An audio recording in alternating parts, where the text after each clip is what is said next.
Okay. And What's then up, everyone? And sorry. No, you're good. Go ahead. Say what you gotta say, girl. I was gonna say, put the second Kayla paragraph. Nope. Go ahead, girl. Say what you got to say. I'm Jen. And I'm Kayla. And today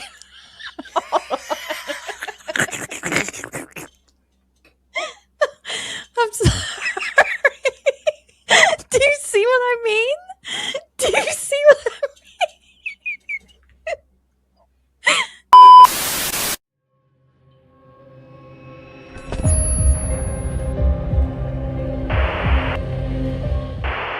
What's up, everyone? And welcome back to Oh, the Horror Podcast. I'm Jen. And I'm Kayla. And today we're talking about something that, in my opinion, absolutely no one should be trying at home, the midnight game. And if you've never heard of it, the Midnight Game is supposedly an old pagan ritual that was originally used as a form of punishment for people who disobeyed their gods or broke spiritual and societal laws. Fast forward to modern times, and somehow the internet looked at that and said, you know what? That sounds fun. So now it's become this infamous paranormal challenge where people intentionally tried to summon what's known as the Midnight Man into their homes.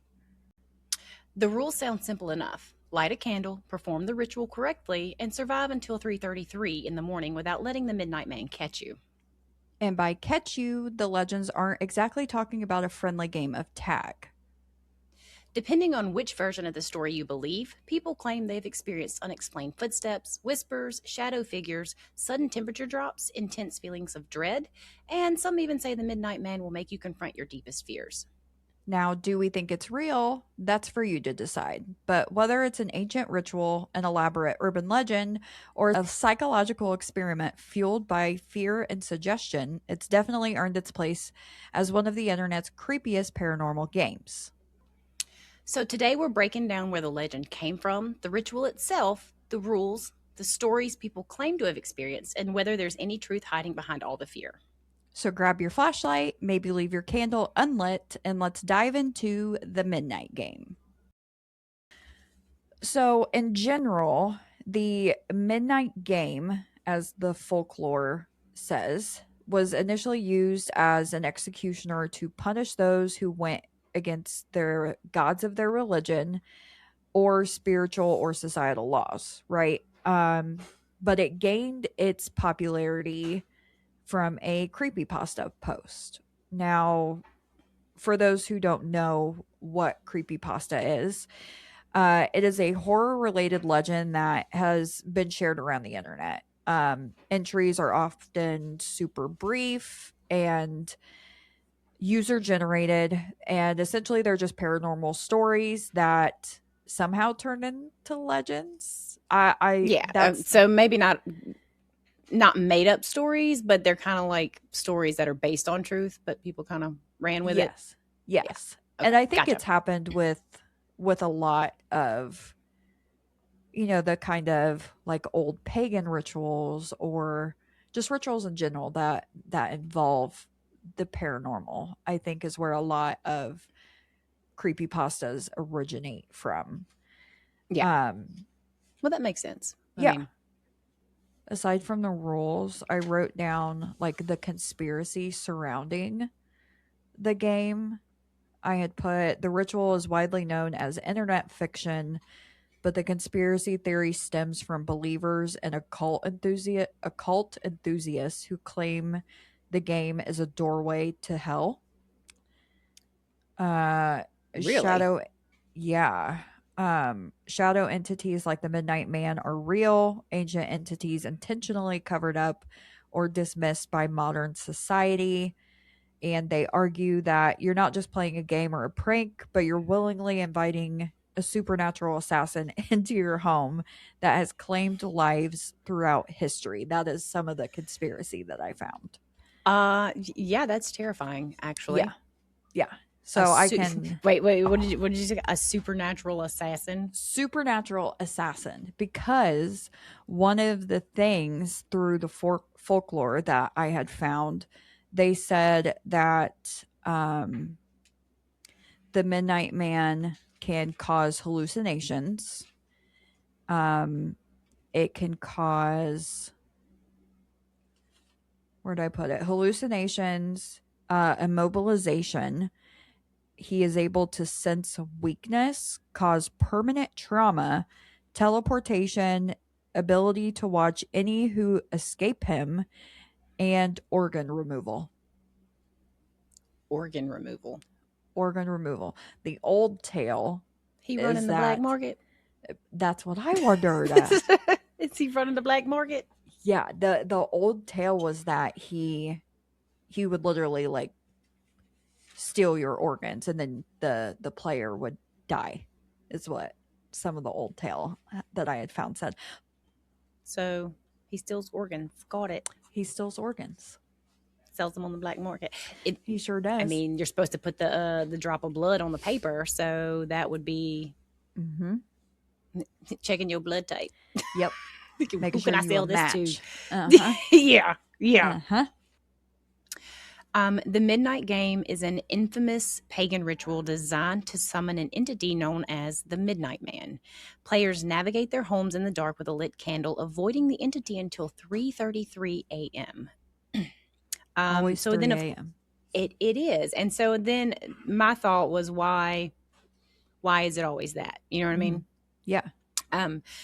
So another little deep dive went on. The significance of 3:33 a.m. is, a lot of folklore says that because Jesus was crucified and died at 3 p.m., the theory says that 3 a.m. is like a mockery of that. And then it goes even further to include the 333 to mock the Holy Trinity. But there's actually no biblical evidence that identifies 3 a.m. or 3:33 a.m. as a special or significant time. So it's just a modern paranormal belief that repeating the threes 3 times is a mockery. But there's no evidence of that in the Bible. That's the little deep dive that I did about the 3:33 a.m. All I could really find was that a lot of paranormal folklore, the hours between 3 and 4 a.m. are often associated with heightened spiritual activity, essentially it being like a liminal window where the boundary between our reality and the spiritual realm is open. Which is it's an interesting take, because I feel like that's represented in a lot of horror movies, and it's what we see a lot of. Yeah. So, and there was another thing that I didn't write it down, but I had seen it, and it said that I believe it was like in the Hebrew traditions that that's the only hour of the day where it's not considered a prayer time. So between 3 and 4 a.m. So it's like the world is what's the word I'm looking for? Like vulnerable, or to evil, because there's not as much prayer going out into the world protecting it. That's an interesting take too, though. Did you read anything about like the dangers of the games? I did not, but from what I've read, and what I believe already, we don't invite stuff in. We don't invite anything. We don't play with that kind of stuff. We don't. Yeah. That's bad juju. We don't do that. As soon as I started doing like my deep dive on this, and I realized like how many people have actually attempted to try to play this game, it baffled me, just because in my head I am very much a believer of there is a whole other realm out there that we can't physically see. Number one. Number two, something that is like surrounding a dark entity, you don't invite that into your space. Big dog. You don't, because once it's there, it's there. It doesn't leave. And I feel like you're forever vulnerable to like any evil happening within your what is supposed to be your safe space, right? So Exactly. I was kind of baffled by like Girl, how popular. that's me. I don't play with any of that. In fact, Mm, like I've said before, that whole shelf is nothing but Bibles. yeah, yeah, Girl, if something gonna catch on fire, it gets close to my house, it's gonna set on fire before it even gets in the yard. yeah, yeah.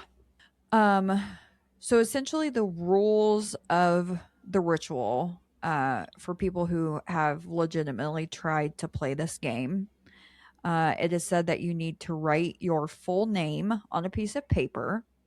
You have to prick your finger and drop blood onto the paper. Place the paper on the main wooden door of your house. Turn off all of the lights within the home. Light a candle. Knock on the door exactly 22 times and having to time it right for the 20-second knock to be at the stroke of midnight. Very detailed rules That for is this very game. detailed. Like, Uh, I would, first off, I would never be I able would to do forget. that. No, I would I'd be forget like, every I'd single be bit of like this. timing my knocks, like, not, no, whoa, we're too fast. Go, Yeah. 20, 21. The Midnight Like, Man would just come through the door and be like, bitch, you didn't let even me show you remember how to how do many this. not. Right.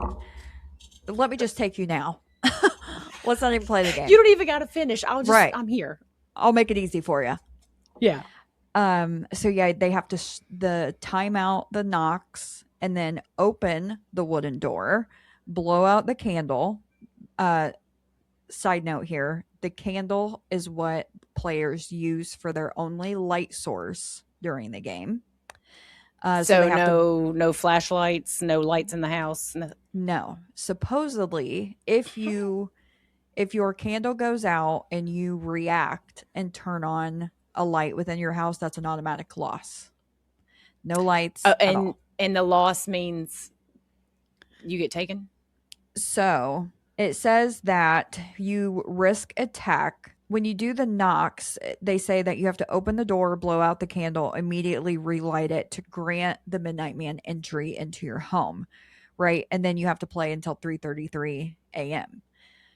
Then it says if your candle happens to go out while you're playing, you have to quickly relight within 10 seconds, or else you are at risk for attack by the Midnight Man, or surround yourself in a circle of salt. Now, it said the powers of the Midnight Man was that he can create very dark and powerful hallucinations. He can create like a reality of all of your greatest fears within your mind. Uh, and then a few of them said leading to insanity or organ removal, per the legend, which is like, to me, I'm like, organ removal?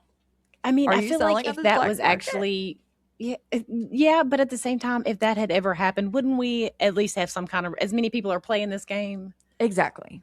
We would have some sort of evidence of I would that think so too. part to be And true. maybe there has been evidence and they just chalk it up to black whatever. market organ removal. You know what I mean? Yes. It's kind of insane, honestly. Like the entire when you so we were obviously discussing like what kind of conspiracy we really wanted to dive into for this episode. And when Jen had mentioned this and I started reading on it, I mean, it's actually insane. But at the same time, if this was an actual ritual that once upon a time people did perform, it's kind of wild to Yeah. really think about. Now, Yeah.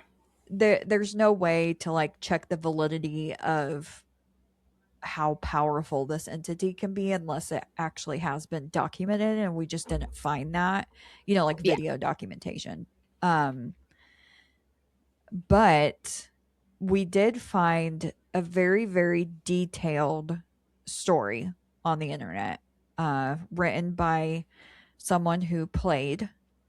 And to be honest, when I read that entire story, I had like goosebumps the entire time. And Yeah. again, I am very much a believer that this world does exist. Do I think that the overall, dangers of this story possibly pretty far-fetched, Yeah. but at the same time I don't know because I ain't willing to find Exactly. out. And even if his account is not 100% true, at Right. the same time, it's like you did this with an intent to invite something in. I promise you, you invited something in. Yep. When you Yep. open that door, something is going to take that chance. Yep. Now, did everything that he said happen? No, but I believe he got something.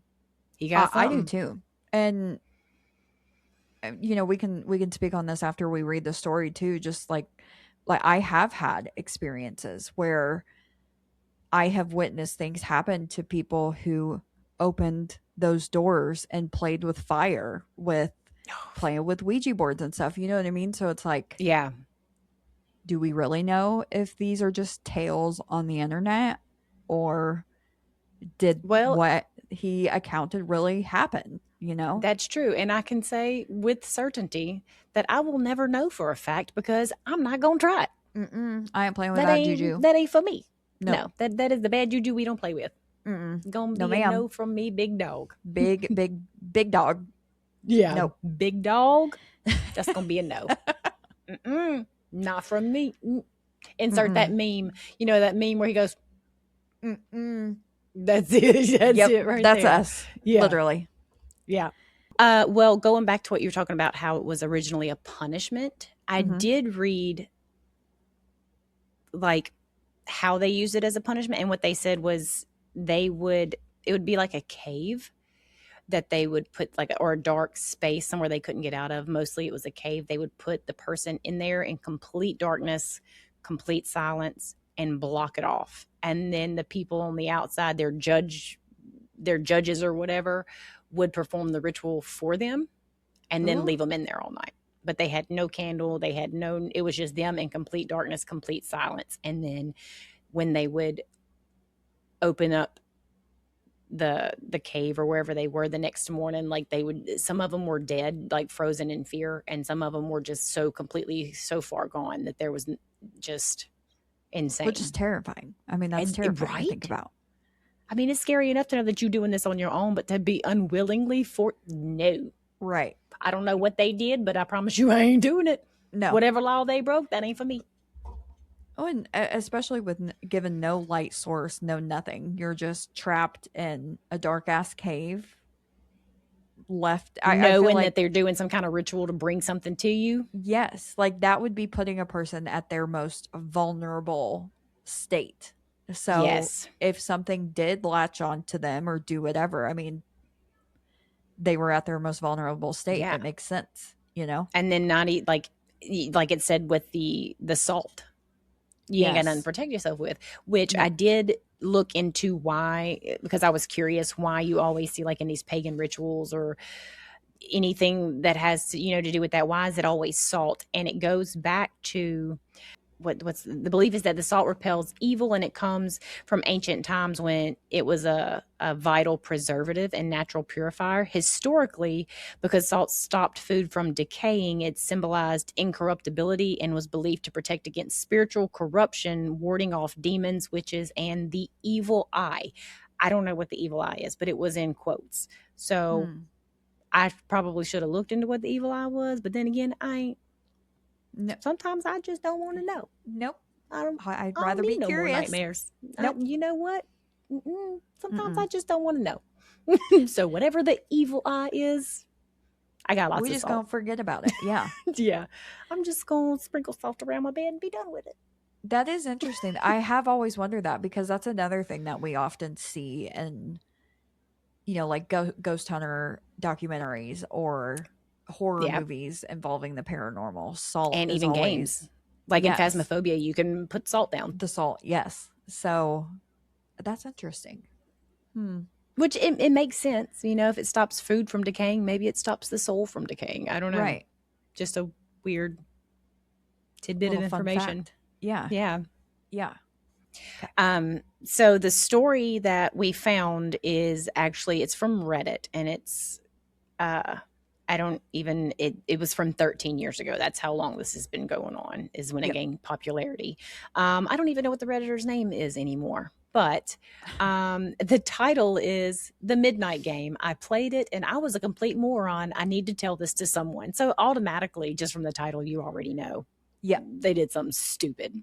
Yep. And he actually attached photos of like the layout of his house and what they had to work with when him and his friend played this game. So you ready to dive right in?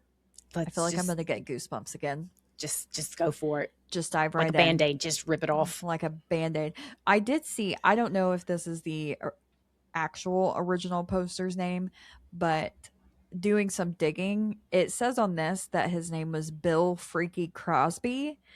So if you're out there and listening, I hope I hope we do, your story justice. Also, could you let us know if like what everything you wrote really is true, because I really want to know. I really want Yeah, to know. and I'm not doing it by myself, so I'm not doing it at all. So just let Yes. us know. If Yeah, if just it's let us fake, know. we won't even say nothing. We won't you'll never hear from us again. But if Nope. it's real, brother, I need to know. We do. We do. All right. So, again, like Jen said, the title is I Played the Midnight Game and I Was a Moron. Please help. We love the transparency here. Yeah. And then he says, okay, so a while ago, a friend of mine sent me an intriguing URL saying, I suggest we do this sometime. Of course, I'm talking about the Midnight Game, which everyone here and this is a Reddit thread. It's called No Sleep, which is a very common thread for, kind of the spooky stories of Yeah. users. No Sleep has known about for a couple of years at least. If you're unfamiliar, here's the set of rules. And he links all of the rules that we read off. For those who don't want to read all of that, the gist of it is that you write your name on a piece of paper, put your blood on it, light a big candle, put them both in front of your wooden door. As the time nears midnight, you start to knock on your own front door 22 times. The 22nd knock has to be at the stroke of midnight, and then you blow out the candle and relight it. Doing this is said to invite the Midnight Man into your home, where you must walk around in complete darkness with the candle as your light source. If the candle goes out, it means he's near, and things can happen. Things that can happen are the room can go cold, you can hear a whisper, or even a humanoid figure as you're walking around. This continues until 3:33 a.m., whereupon if you've done everything correctly, you've won the game. If you lose, there are threats of insanity or even death. Yay. Love Mm-hmm. that. Yep. And then he goes on to say a couple other things to mention. I have seen renditions of this where it's said that the Midnight Man will make you hallucinate your fears. From the experience I had from midnight to 3:33, I either think that part was not super integral to my experience, or I didn't F up bad enough to hallucinate. Also, it is taken as direct provocation to try to chide the Midnight Man. I'll explain my colossal F up a bit further down. I, like most generic Redditors, don't have any belief in the supernatural, and I like to test little things like this as a way of amusing myself. And until this weekend, I've had zero respect for anything of this sort. I come into this sub to read creepypasta, which we mentioned that earlier, but I'd never had a genuine paranormal experience to the best of my knowledge. Just this past Friday, I remembered suddenly when my friend told me about the Midnight Game. Since I wouldn't have an opportune time to do this otherwise, as I live with my mother and she's been spending the night often at my grandparents' house to help care for them, I call Ryan up and ask if he's still in, which he replies and is verbatim, F yeah. I've been waiting for this call. Splendid, my friend, who we'll call Ryan because his name is Ryan, picks up 2 giant Morton salt shakers on the way over at around 10. All right. Ryan is basically the same as me. Doesn't believe things like this, but still a little apprehensive of the dark. And as he admitted when he told me about it, he would never do this on his own, but would totally if someone else was with him. In which he did use a little more graphic language, but we'll try to keep it PG. He did. And then he continues to say, so before I continue, I figure I'll give you pictures of my house interior so you have a frame of reference. I took them just now, and I guess I'll be spoiling the account of what happened with one of these photos here, and we'll show the pictures here on the episode. If you don't want to look or don't care to, that's fine for the most part, but I do have to draw your attention to the two photos of my back room. While that room was definitely a mess before we played the game, it wasn't nearly like that. The back room, called a Florida room, is basically a quarter of the house's square footage, so we naturally wanted to include it so we would have as much space as possible. I'll explain how it got to be the absolute wreck it is now as I go through the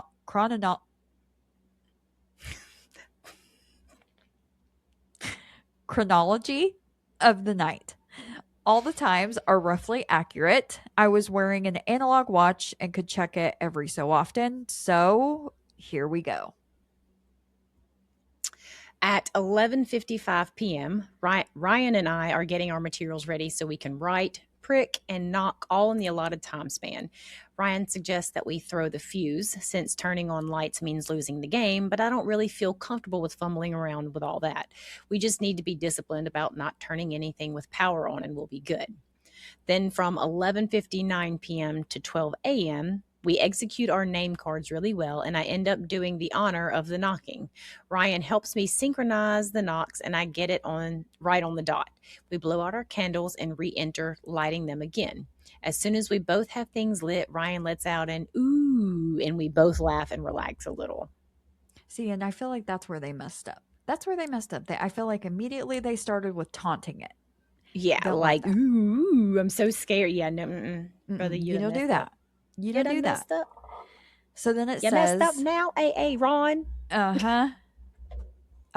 It says from 12 a.m. to 12:45 a.m. You're supposed to move around or the midnight man is able to find you or something. So we creep slowly, tracing the wall and staying in the more open rooms. We start to go towards my bedroom, but Ryan says he feels like it would be too cramped.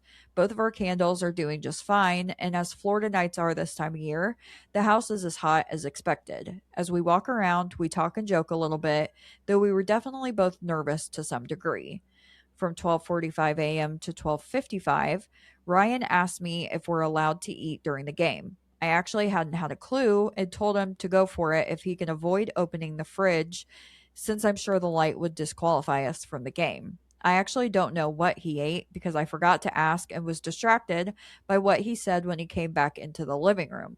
With a full mouth, he says, "When is the nightman supposed to arrive?" And gosh dang it. I wish he hadn't said that because I reply with, "Nightman?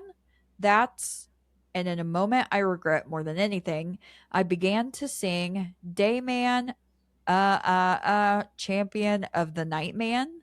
Ryan chimes in. And in an instance, both of us are singing The Nightman Cometh from It's Always Sunny in Philadelphia. Doing that was the single most stupidest thing I did because the night was not the same from that point on. Ooh, so that was kind of like them taunting him, Yep. and that's when it gets good. Mm-hmm. At 12:58 a.m., the only reason I remember the exact time is that I was looking at my watch by candlelight when the MFer just went out.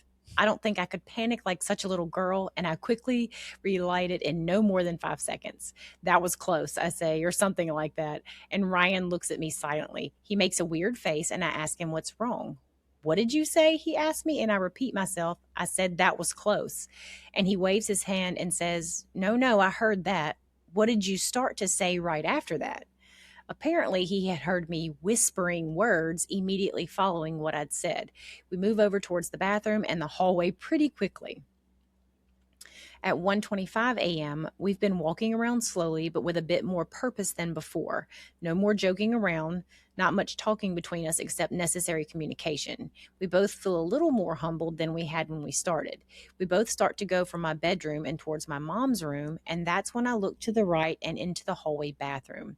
There's a effing figure just standing in the tub, part obscured by the drawn curtain. Our candles remain intact, so I grabbed Ryan's shirt firmly and speed walked towards the kitchen. Ryan didn't even ask me what was going on. Once we got to the far end of the kitchen, I asked him if he saw it too. He did. At this point, Ryan asked me if there was anything in the rules that let you opt out of the game. He really didn't want to continue, but he was too scared to turn on the lights and find out what happened from there. So he continued with me. I don't know what I would have done if he left. That I would he would just have he would have just had to take me at that point, because Yep. if I see something standing in my shower, but as many games as we've played with stuff hiding behind the shower curtain, just take me now. I'm done. Just I'm not doing it. Jesus, take me. That I'm literally done. gave me goosies just listening to you read that again, because I couldn't imagine if I were to see that like in my own home, thinking, oh, this is just a stupid game. And then no, that is terrifying. That's absolutely terrifying. Brother, I'd have got the Bible and the olive oil. Don't play with me. Yep. Not the olive oil. The extra virgin olive oil too, girl. Bless the mess out of it. So at 1:40 a.m., we're staying in the kitchen and garage area, going back and forth between them, and I'm basically holding my breath whenever we go through a threshold, since I just expect to see him there. Things seem to calm down a bit until at around this time, I realize something horrible. Ryan, I ask, where is the salt that you bought? I didn't ask him because I didn't know, but because I didn't want to have to say it. He answered just as I thought he would, your bedroom. Damn it, damn it, damn it, damn it. We talk it over for a minute and basically conclude that we absolutely need the salt if things go wrong. We start towards my room. At 1:45 a.m., even though the kitchen and the bedroom are barely more than a 10-second sprint from one another, we don't dare do that. Any quick motion is basically just begging for your candle to go out, and I can't help but feel like running will provoke him. We inch our way towards the hall, and finally, we have the same view of the bathroom that we had prior. I make myself look, but because I can't not. If he's still there, I want to know, and nothing. I just see a dark bathroom and nothing but that. I think that was the most relieved I had felt all game, which is stupid because, as other players have mentioned, it seems like optimism is enough to draw him to you. I walk through the hallway and into my bedroom, and I could see the giant cylinders of salt sitting right in front of my computer monitor. As soon as I grab one of them, the room goes cold. Of all the effing rooms in my house that never gets cold, it's my bedroom. My bedroom is the hottest in the house due to its crappy insulation, and yet I suddenly have the urge to shiver. I turn around and immediately, with a salt shaker in hand and another under my arm, and dear God. No, It ma'am. just makes me nervous. It just makes me nervous for him. Like, I know this was 15 years ago, but brother, I'm nervous for you, whoever you are. I'm sweating and cold all at the same time for this poor guy. Right? At 1:47 a.m., two things immediately catch my eye. A, I don't see Ryan, who had been behind me up until the hallway to the bedroom. I do, however, see the glow of his candle coming from around the corner. I take a moment to wonder why he didn't come in to help me, since I only have one free hand due to my other grasping a candle. And I get my effing answer. B, the subtlest, most disturbing bob of a head to my left, right over my bed. I swear to you all, there was a figure just sitting in the middle of my bed, and his head had just moved. Between the cold, the lack of Ryan near me, and now this man who is silently perched on my bed, I lose my... which I would have to. I run straight out the door, my candle miraculously staying lit, but I drop the salt shaker that I had in my armpit, and I emerge with only one of them. I expect Ryan to get mad at me, but I round the corner and his eyes are so wide that I become startled again. Go, go, go, he says right before his candle goes out. I feel awful for this, but I keep booking it back to the kitchen, turning around as soon as candlelight reappears from behind. I don't know how long it took him, but it definitely didn't exceed 10 seconds. I try to apologize to him, and he tells me that in all honesty, he'd have done the same. From 1:50 a.m. to 2:30 a.m., we decided to basically avoid the east part of the house, since both times of seeing him involved him in my bedroom or bathroom, and the living room was where my candle had gone out the first time. We also discussed the salt shaker situation, coming to the mutual decision that if one of our candle fails, that person will circle themselves and give the shaker to the other person to continue on. At this point, that happening is my biggest fear. For Ryan's candle to go out, him to have to plant himself in the house, and me have to go traveling on my own for the rest of it. Even though we had a 40-minute period of absolutely nothing, there wasn't a single ounce of relief to come with each passing minute. Relief felt like weakness to me, and weakness felt like something the Midnight Man would see. Mm-mm. Nope. I'd be done. I'd be Nope. I would be so done. so done. Where's the Bible? Yeah, where's the Bible? Where's Bibles? From 2:30 a.m. to 2:40 a.m., we decided to go back into the Florida room for the first time all night. It extends so long across the house that I feel like there are so many chances to see him just lurking. But I feel like staying in the kitchen and garage and dining area is going to do us in, so we enter. We have a tiny bit of light coming from the terrace windows from streetlights on the avenue next to ours, but it is barely a glow. The room is still very, very much dark, and we do the only thing we can think of: pace up and down it slowly, hoping that the last hour or so will go well. 2:45 a.m. If you looked at the pictures, you'll see that there's a futon at one end of the room. Ryan and I sat on it to rest for just a few minutes since we'd basically been on our feet since midnight.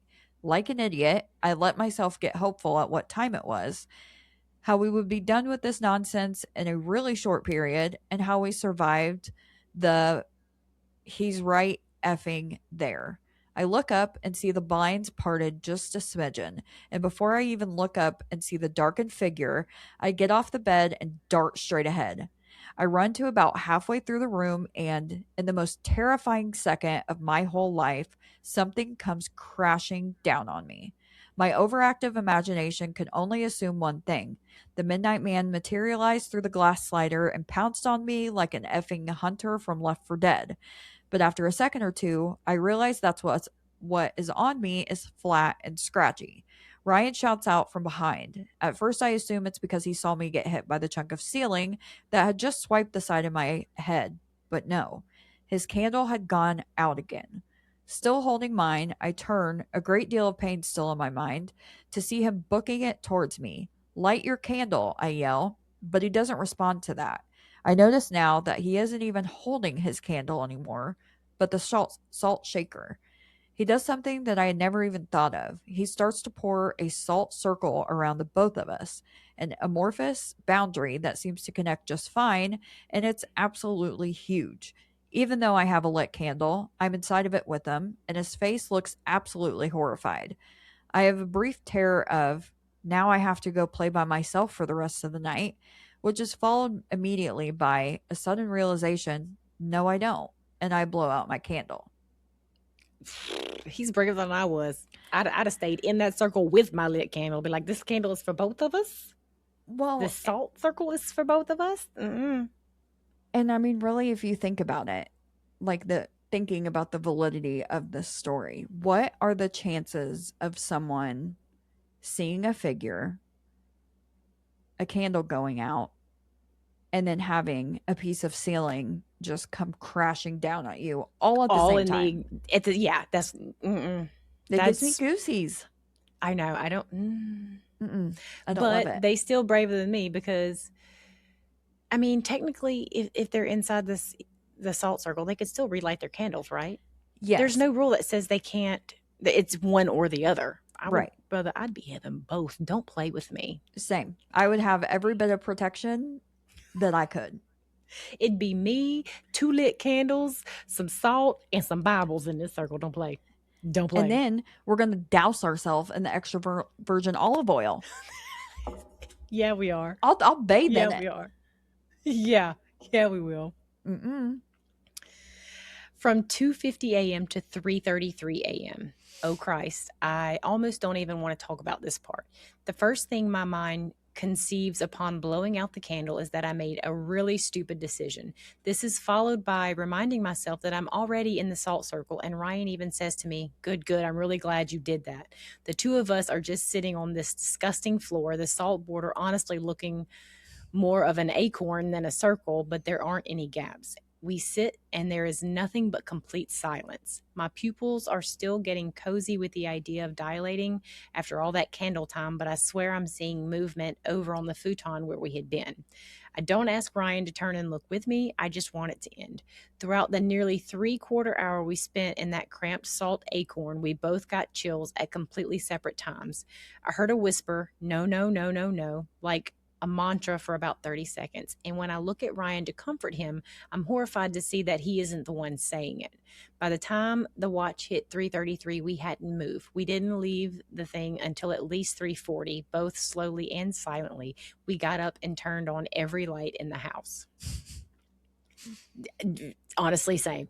Honestly, I same. would have done the same thing. Yeah.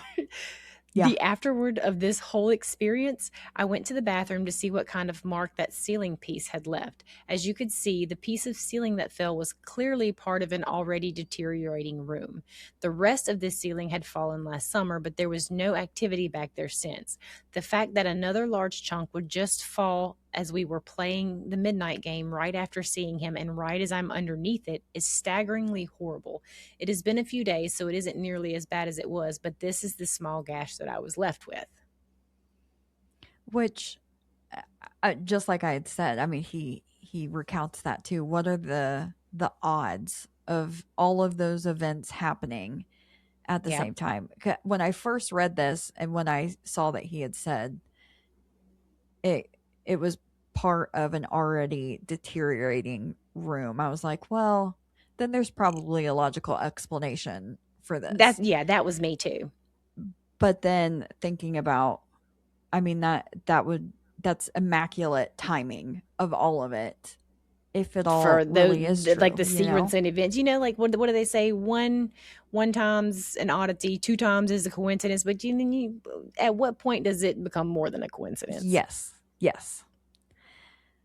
So then he says, I have had horrible nightmares the past 2 nights. Horrible. People I know in places from my childhood, they'll be talking to me normally and calmly, and then suddenly their eyes are pupilless and their tongue is wagging, almost as absurdly creepy as the original Evil Dead, only realistic in a way that I can't and will not describe. None of my dreams have involved the Midnight Man, but I can't help but feel like I lost. We shouldn't have shared the same salt circle because that was never verified as workable in the rules. I shouldn't have blown out my candle myself, even if I was in the circle. The circle was, as sad, barely a circle. How have past players managed to do a circle in the dark? I don't know if I'm being tormented or if I'm just paranoid. Ryan and I spoke the next day and he had a nightmare as well, but this had to do with drowning and being resurrected and then drowning again. I haven't spoken to him yet today, so I don't know if he had another bad dream tonight. And then he ends the entire article with, don't play the midnight game. Nothing about it was worth it. That's so terrifying. That is so terrifying. Do you believe like the accounts of this story? What do you think? What are your thoughts? I honestly, it sounds believable. Like like I said before, I'm a firm believer. You do something with the intent to invite something in, and honestly, I don't even think you have. Yeah, I don't even think you have to have the intent. If you know it's a possibility, yep, and you take certain measures or you do certain things, you're inviting something's coming in. Yep. Now,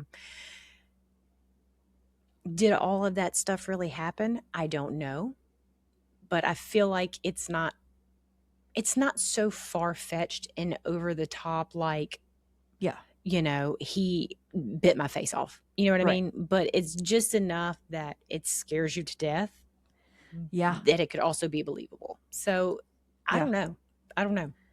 Well, and I feel like now, again, someone who is a storyteller, they can be very good with words and very good with detail and all of the things.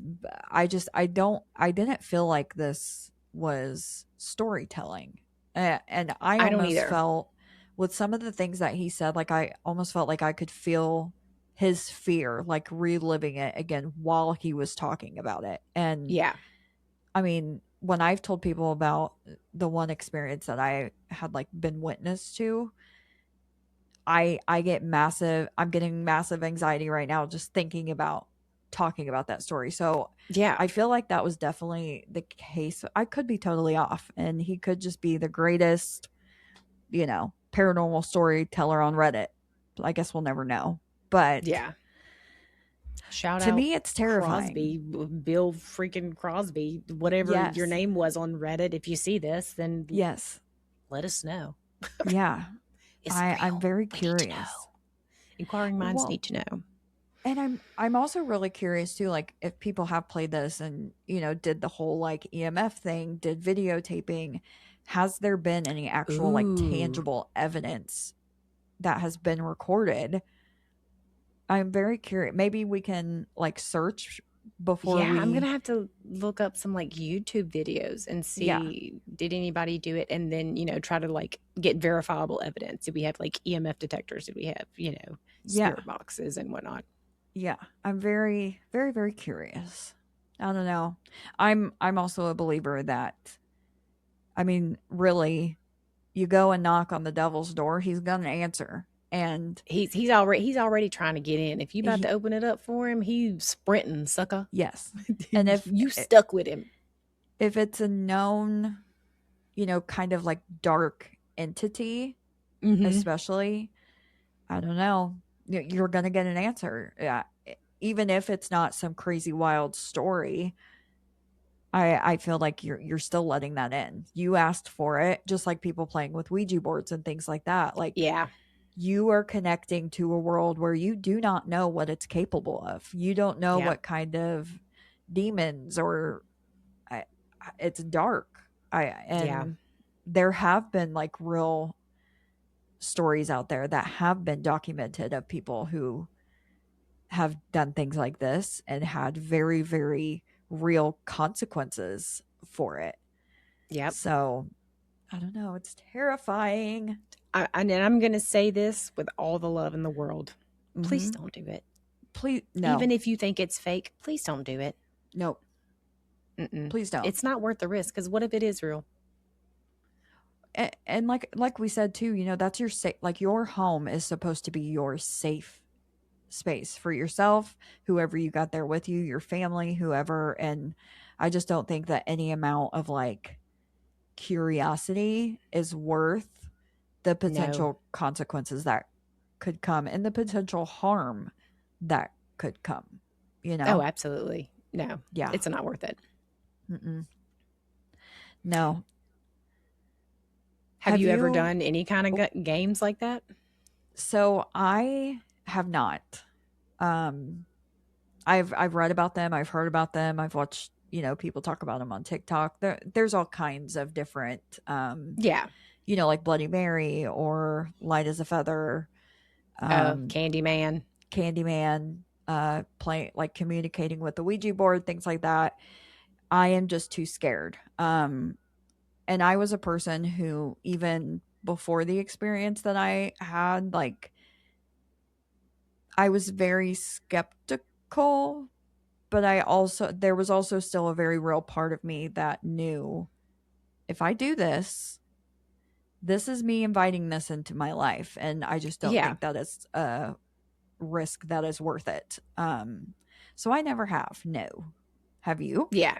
No. Mm-mm. Even like growing up, and you'd go to like sleepovers with all your little Yeah. friends, and they're like, "Ooh, let's play Bloody Mary or what?" Nope. You Y'all want to do that? Y'all go ahead. I'm gonna go over here and go to I'll go bed. back home. That ain't that ain't for me.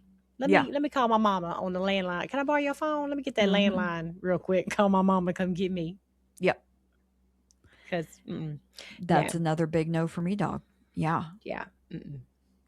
Have you ever had like a real life experience with the paranormal? Um. Now, growing up, not really. I mean, there was like a weird experience with a rocking chair, which has me terrified of rocking chairs now. Mhm. Um, but I did have one experience with sleep paralysis, and it's only been one. And it was, I don't know, probably 5 years ago. 5, Mhm. 6 years ago. And it's one of those experiences where it's like, was it real or was I dreaming? Like, did I really see it, or was like in that half awake, half asleep state where you don't really know. Yeah. But I was laying in the bed and I was on my side, and it was dark, but I was looking at like the wall where it meets the ceiling in like the corner. And Mhm. I was just looking at it for some reason, and it was like I could see something crawling on Mm-mm. like on the wall. I could see the thing crawling on the wall, and it was small, but it had like long arms and legs, like longer, like not proportionate to its body, if that makes sense. Mhm. Um, and I remember the only thing that I could think was, I need to pray. And I was trying to say the Lord's Prayer, but I couldn't talk. And so I was straining so hard trying to get it out that all I was doing was grunting. And I finally broke out of it. I didn't see it anymore. And I rolled over onto my back and I went back to sleep, but I woke back up. I don't even know what time it was, but then I was stuck on my back. I could not move. And whatever it was on the foot of the bed, and it was like crawling toward me. And it almost looked like something out of a cartoon. It had like like, you remember Crash Bandicoot, the Mhm. game? And it Yeah. had the mask, the wooden mask. It Mhm. looked like one of those, but it was like a triangular shaped wooden mask with feathers on top of it, and it was split down the middle. One side was black with a white eye, and the other side was white with a black eye. And the rest Mm-mm. of it was just like a shadow, and it was crawling at me. And I was praying, and I was trying to say the Lord's Prayer, and I was like, if I can just get it out, it's gonna go away. And it took Yeah. me forever. But I was like grunting, and it was like, ugh, like trying to get it out. But once I got it out, it went away and never seen it since. See, that just gave me goosies. Yeah. That And just I gave don't, me goosies. and like, and that was such the weirdest, like, and I kept, like saying, like, was I half awake, half asleep? Like, of all the things, like the wooden mask is not scary to me. So you'd think if it was a nightmare, I would have come up with something scarier than that. But the way it Right. was coming at me was terrifying. And I don't Mm. know, like, was it like sleep paralysis and it was the demon coming after me, but I scared it away with the Lord's Prayer, or what? I don't know. I don't know. Well, and I feel like sleep paralysis to me, like the thought of it is terrifying because you are totally out of control. You have Yes. zero control. And when you're in that state, in my head, how do you even wake yourself up if you can't do anything that you're normally able to do, like if you're having a bad dream or a nightmare or Yeah. whatever? Uh, that's terrifying. That's Mm-mm. the only time I have ever had that. That's the only time Yeah. I've ever seen anything, and that's the only time I've ever had sleep paralysis. So Mm. in my head, that's too much of a coincidence. Yeah. That's the only time, and both I saw something and had sleep paralysis at the same time. So I don't know if it was an attack or what, but I promise you, I blessed my whole house after that. Oh, I bet you did. I bet you Sure did. did. Spent a lot of time talking to the Lord. Yeah, no, that's terrifying. That's Yeah. absolutely terrifying. Have you Mm. had any kind of experience? I mean, not necessarily even with sleep paralysis, but just like in general. I have not had anything, thankfully, with sleep paralysis. I feel like I would like panic for several It days is after straight panic. if I did. I have had an experience where, and up to this point, like I said, I was a skeptic. I didn't not believe in, you know, the spiritual world, but I also had like no evidence to fully believe that it was real. Yeah. Um, Essentially, long story short, this girl, I was with two friends. One's name was Amanda, another was Haley, and Amanda was talking about. She was telling us about how she used to get possessed all the time, and me and Haley would look at each other like, "Girl, yeah, right. You just telling stories just to mess with us." Like possessed. Yes, that she was describing like legitimate possessions. And me and my skepticism, I did not believe it, and neither did Haley. And I remember we just kept like looking at each other every time she would continue on with a like new part of the story of all the things that used to happen with her.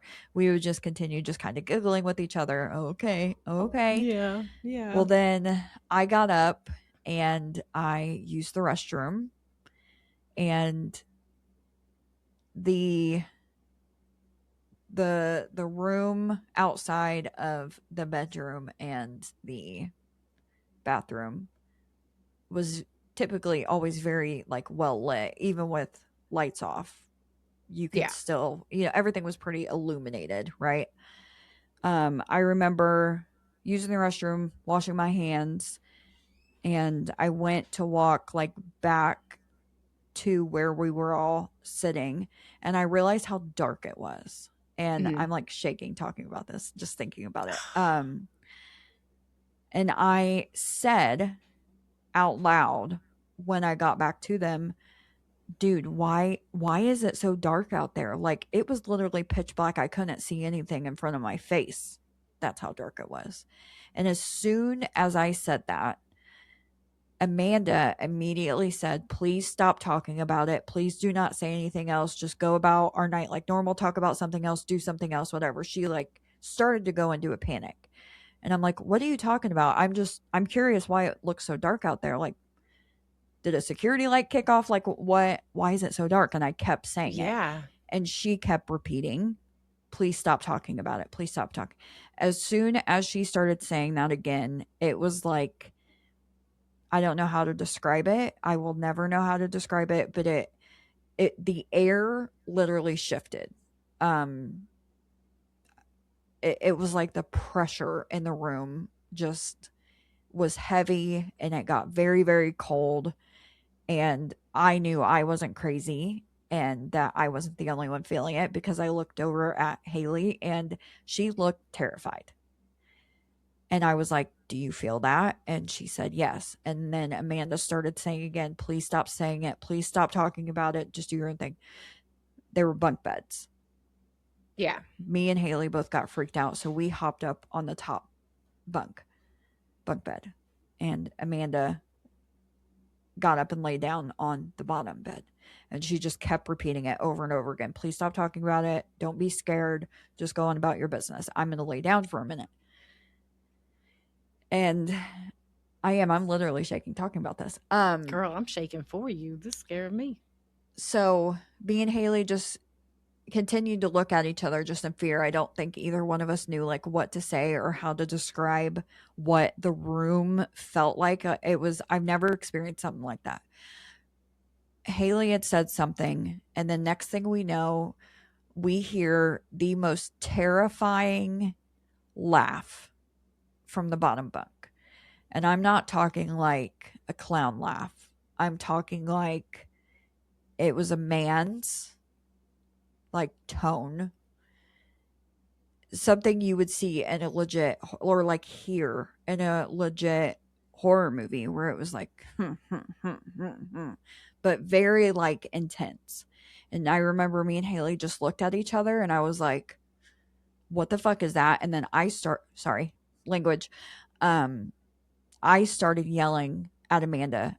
Amanda, if you were messing with us, please stop. Please stop. This is not fun anymore. This is not funny. I believe you. Whatever happened in your past, it's fine. I believe you. I just don't want to do this anymore. So if you're messing with me, please stop, because now I'm genuinely freaked out. Yeah. As I finish saying my sentence, and Haley is literally grabbing onto my arm because the pressure in the room is still very, very heavy. Yeah. All of a sudden, the entire room goes dark, and the only thing we could really see was like the window illumination and then our shadows on the parallel wall. Yeah. We start feeling the bottom bunk shaking, and we see Amanda's like shadow just convulsing up and down on the bed. Not like a seizure, like literally bouncing up and down just flat on the bed.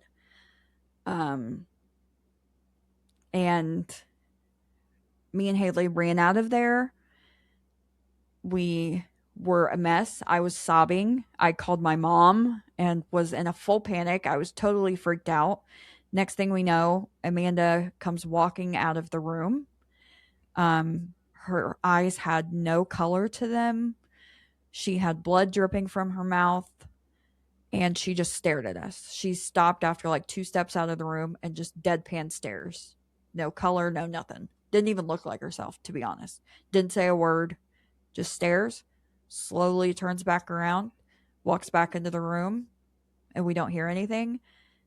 And it was like the air changed again and almost went back to normal. She comes back out of the room. You could tell like she was back to herself.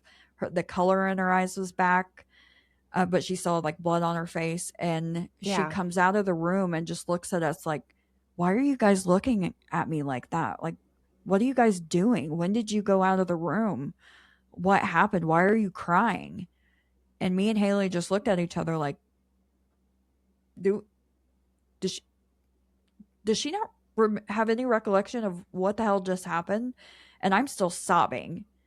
Haley tried to explain to her exactly what happened, and she didn't. She didn't have any recollection of That is anything that had just transpired. And then she was like, but I told you guys, this is something that legitimately happened to me. I used to play with super dark stuff when I was younger, when I was a teenager, and I don't think that will ever leave me. Um, and then she had just said, like, your fear can make it a million times worse and can bring any sort of dark presence like that. It can make it want to prey on your vulnerability even more. And I mean, honestly, when she was saying that, that's exactly what happened. The moment that Haley and I genuinely got freaked out and was talking about how scared we were, I mean, everything happened the way that it did. And I don't have any other explanation for what I heard. That laugh, I don't think I will ever get that laugh out of my head. And this that's happened, wild. I mean, this happened in 2015. So this was 11 years ago. Um,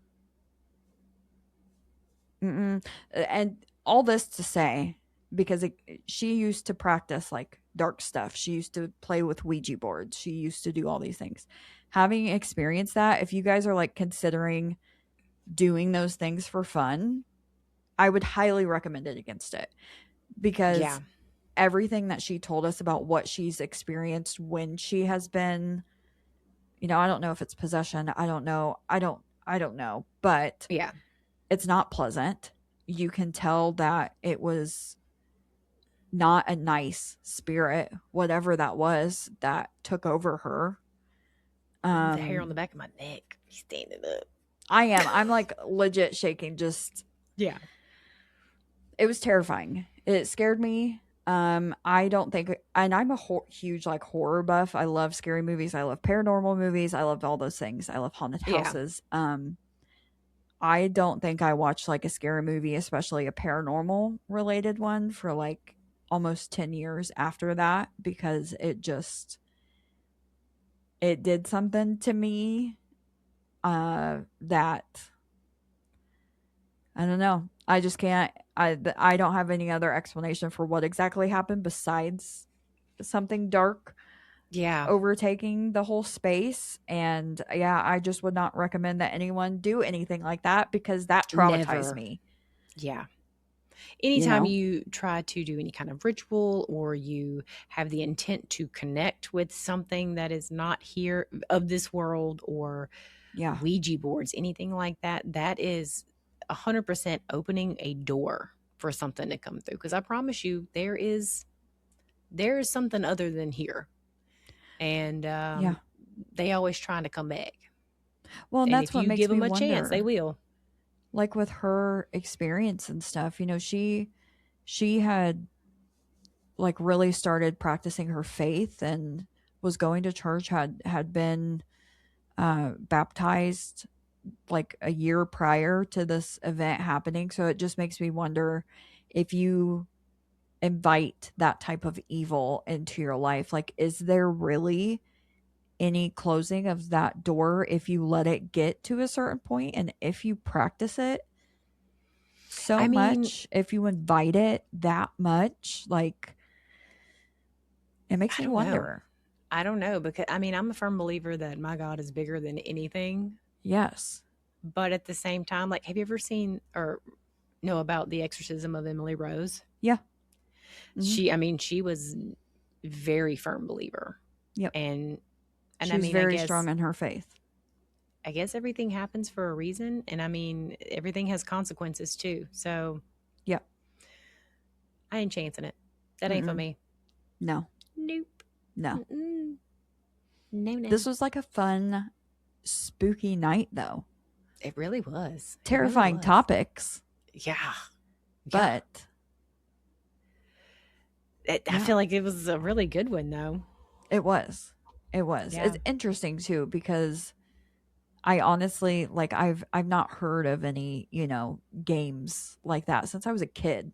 Yeah. And And that's not one that's very no. I mean, like we all know Bloody Mary and Candyman and stuff like that, but yes, not this one. not that. And I didn't realize just how much, obviously, like the internet being more present in our lives than ever, how much those types of like legends and that lore has overtaken the internet. It really It's has. kind of wild. Which, you know, thinking back to when we were young, when the internet was a new thing, Mm-hmm. and those legends and those stories were prominent. Candyman, Bloody Yeah. Mary. How did those get spread so far and wide? Like Makes you wonder. that was all word of mouth. That means there was kids everywhere doing that. Yep. Those are stories that were told around bonfires when a weird counselor was trying to scare us at night, or Yeah. you know what I mean? Like, so that's a wild thought to think about too. How was it spread really when the is. internet wasn't a thing back then? Yeah. Called them up on their landline and talked about it with their friend. Yep. Yep. The good old, what was it called? The Logitech phones back in the like early 2000s, late 90s. Yeah. You know what ones I'm talking about? Yeah. Mhm. Or we can go even older and The rotary. where you had to rotate the dial to call out. Yeah. Uh-huh. We're really Do you showing our remember age. I feel like that was a good episode. It was. And I think I agree. I just wanted to do the clapper.